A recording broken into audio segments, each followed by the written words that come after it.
Good morning, everyone, and welcome back to Intuitive Conversations with Tamara and Chantel. I'm Chantel Neufeld. I'm Tamara Franz. Yeah, what are we talking about today? We're talking about the importance or the value of living creatively during a time of unraveling. Yeah. So we've been both reading our book, Big Magic.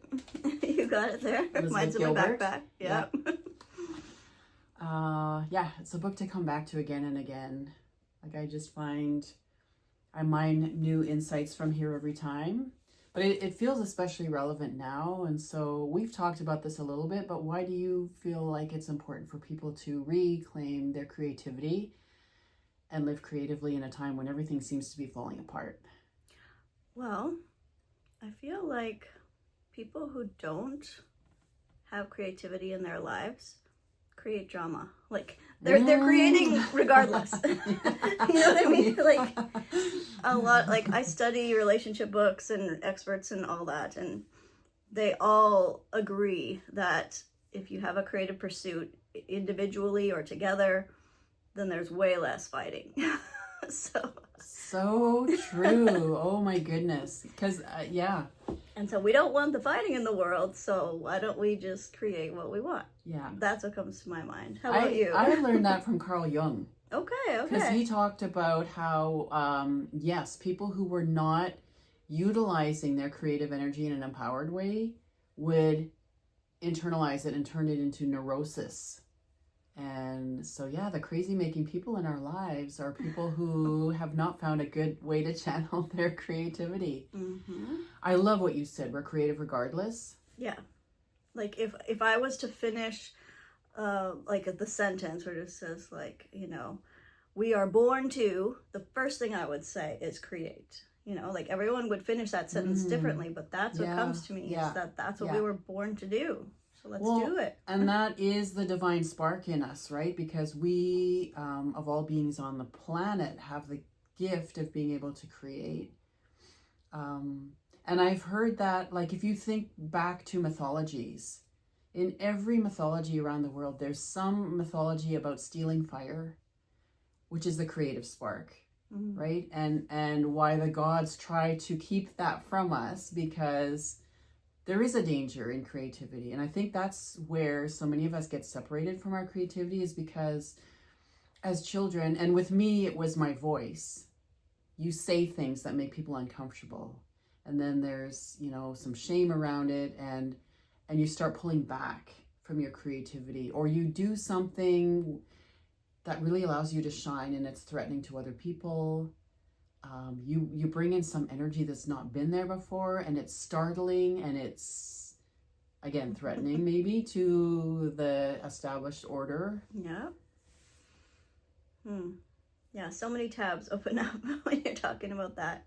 I was listening to Amanda Flaker's King of Wands course, and she was talking about psychic intimacy. And by intimacy, she just means connection with other people, and how we often feel unsafe after those kinds of interactions where, we're misunderstood, taken the wrong way, and how we can sort of navigate that space of finding people who are safe and,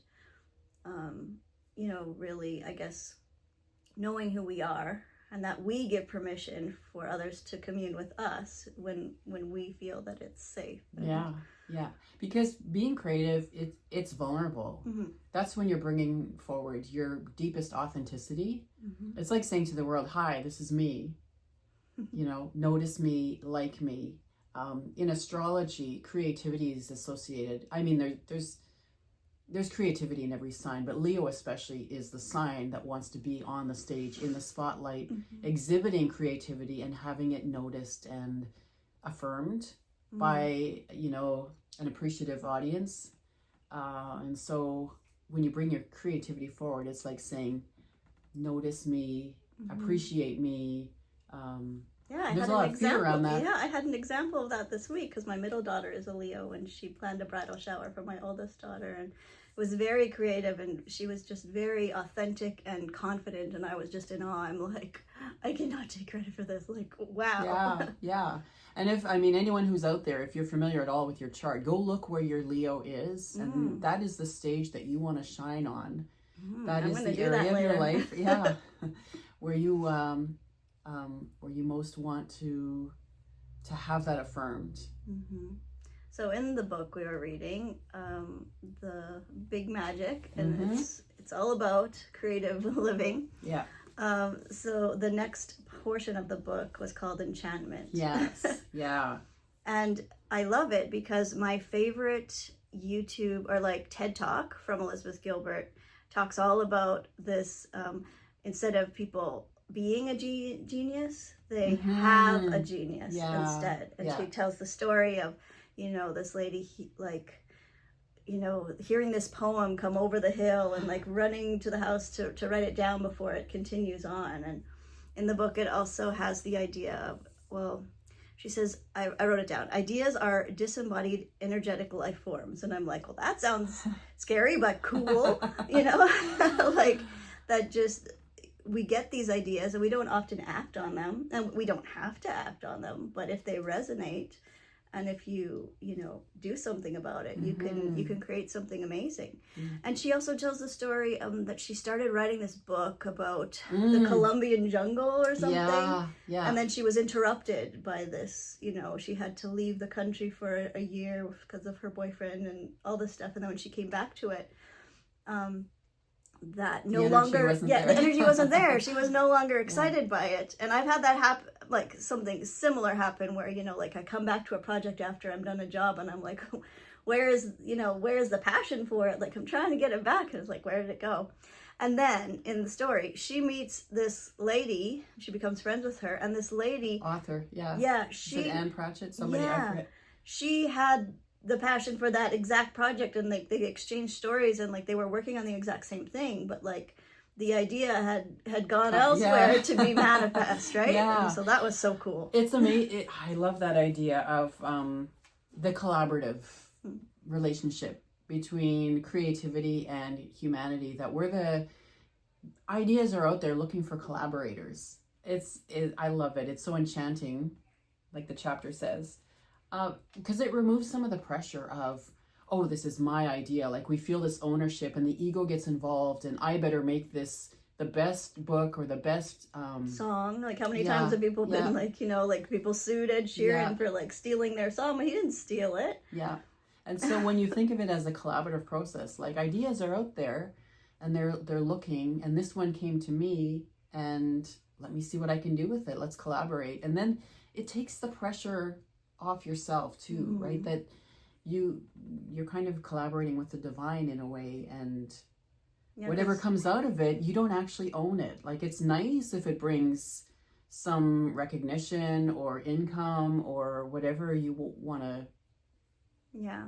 Some creatives get like really like depressed if they can't like make the best-selling novel or best-selling book again because they just did it. And sometimes it's just like, well, where did that go? Why can't I do it again? Yeah. But back to what we were talking before, in the scientific community, they have like multiple discoveries, like where people discover the same thing on opposite sides of the world. Like, I wrote it down, oxygen, calculus, the stratosphere, like those were all scientifically documented that they came from multiple sources at the same time. Wasn't it Victor Hugo who said, no army can stop an idea whose time has come? I like that. And so, and in that sense, we're never going to run out of ideas because they're actually coming in from the cosmos. And we're here like the antenna that is receiving and then translating it into something. And you and I could receive the same idea and we might both write a book or a song and it would be completely different because it would come through us. And so we have the opportunity to put our own sort of personal stamp, if you want. We're like interpreters. Yeah, I love that. Yeah. And we each have different followings too. So like all of the people that have inspired you, like when we go for coffee and you mention people by name, like I don't know most of them, and so I would have never heard some of these ideas if it wasn't through, you listening to them. Yeah, so. Yeah. I mean, each of us is like a drop in a pond, sending ripples out in our own little arena. And so, I think creativity is so hopeful. right? Because we look at things that are unraveling now, and there's a lot of fear, and if we dwell in it, it robs us of our creativity. I was listening to an interview with Greg Braden the other day, who's really well known in kind of the spiritual community. He has a science background, but he more or less gave up a pretty illustrious career in science to explore spirituality and metaphysics and take a larger view of things. And he talked about being on a plane, and he was sitting beside a young man, and in the course of their conversation, this guy said to him that he and his wife had made a decision they wouldn't have children. And he said, I hear that so often now. And he kind of asked him why, and well, the world looks so unhopeful, things are falling apart, the planet is being degraded, why would I bring in a child to a world like that? And he said, well, why wouldn't you? This is the best time to bring in a child. This now when you know, structures are sort of becoming less rigid, you know, it was harder to make change happen. But now, in a time of unraveling, you bring in a new creative mind, and it's a playground now. We have an opportunity to bring in ideas and make the change and shape the future. And, you know, it's so interesting how we can frame things. Yeah, and kids just like bring life to whatever you're doing, like their honesty and authenticity and their spark, and like it raises the vibration of whatever room they're in, for the most part. Yeah. And I think for adults who, I mean, we more or less had play conditioned out of us by the time we started school, and things had to get serious, and you buckle down and do your homework, and it's almost like creative play is an act of defiance now. Joy definitely is the joyful defiance. Yeah, the most rebellious act is joy, and it's also the most courageous and vulnerable to express joy in the world, because like putting on a straight face or a stern face when you go out in public, like that's like almost an armor, like where, you know, we used to say like, don't mess with me, or, you know. But someone who's joyful, like they're gonna be seen, like they're a light, like they're gonna have all sorts of eyes on them, and so that's a very brave thing to do. And you know, like people who are creative in their little corner of the world, whether it's just they do whimsical things with their garden, or the way they dress, or you know, you think of the freshness that brings. And as a family, we once went on a trip to visit Joel's side of the family in Eastern Canada, and on the way back we came through Michigan, and Mackinac Island is there. It's a beautiful area. I went through in the fall. I drove through, and the colors are incredible. And there is a town on the mainland, right on the shore, and I always forget the name of this town. It's right across from where Mackinac Island is. And it's Saint something, I can't, but there's a little coffee place, Java Joe's. I remember the name of that. Because it's just the cutest place with groovy, like 70s decor. Everything is like wild colors, and the whole coffee shop is lined with shelves, and it's teapots. So we talked to the owner when we were there long ago, and they were saying they went to like some kind of a teapot convention or something every year, and came back with these whimsical, charming teapots. And so it's so much color and joy in this space. And then, you know, they had massive sundaes and milkshakes on their menu, and it was just so much fun. So many years later, when our daughter graduated, we're like, we want to go back. And we had to go back to Java Joe's. And something like that's like a wonder of the world, even though it's not like mass produced. That's amazing. But just one person, you know, being a little creative, letting their freak flag fly, can create so much joy for people. And I think joy is what we need now. Definitely. On my way here, now that I've gone through all the Esther Perel podcasts, I'm starting in on Sonia Choquette. She's talking with her daughter. Her podcast is called It's All Related.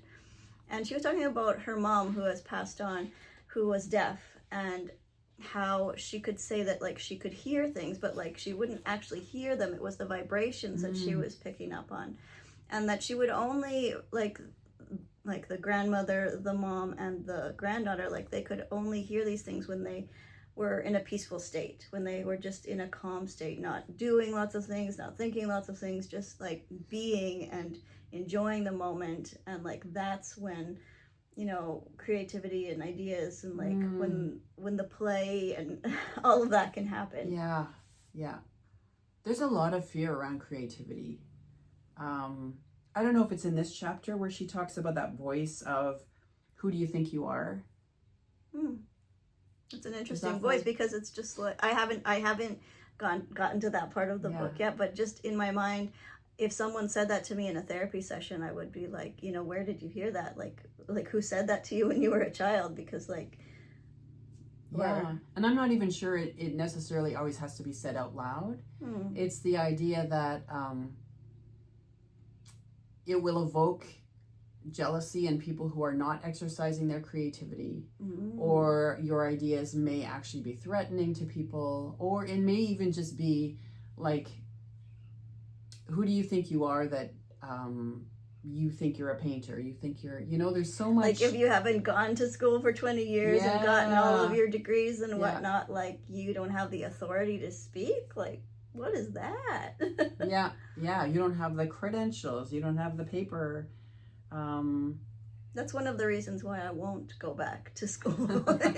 One of the reasons is just that I want to almost prove to people that you don't need other people's permission or approval to, like, to create, to be an authority on a subject, to study something. And it starts very early, not just in school, but I mean, when you're told to color between the lines, or like you can't color a person green, or you know, why give someone purple hair.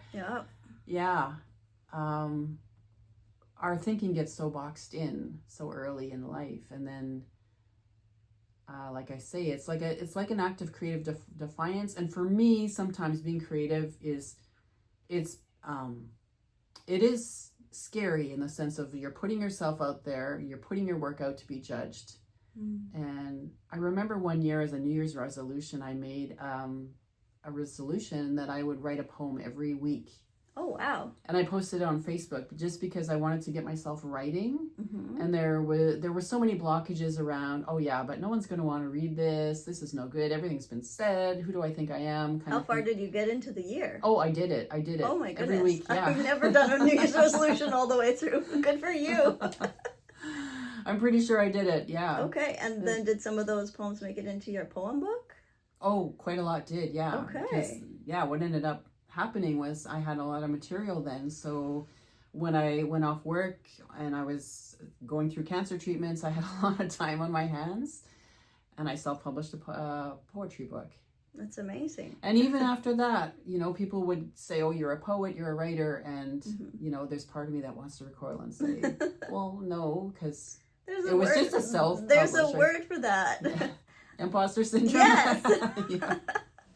Anything I've ever done, I've gone through a stage of that, and then until it's just like completely normal to be out in public and people say, what do you do? And you know, I'd be like, I'm a hypnotherapist. And like that used to be completely like, what am I saying? But now it's just like, of course that's who I am and what I do. But... And that's such a creative profession because you're thinking creatively all the time while you're working with someone and their imagery. And I wonder if part of the fear of claiming creativity is just like, if I go back to the mythologies, it's so ingrained that creativity is a divine act. When you think about it, because you're creating something that's never been there before, and there is something frightening about that. So do I unknown? It's a huge leap into the unknown. And do I have the right? And do I, who do I think I am to play with the gods in this way?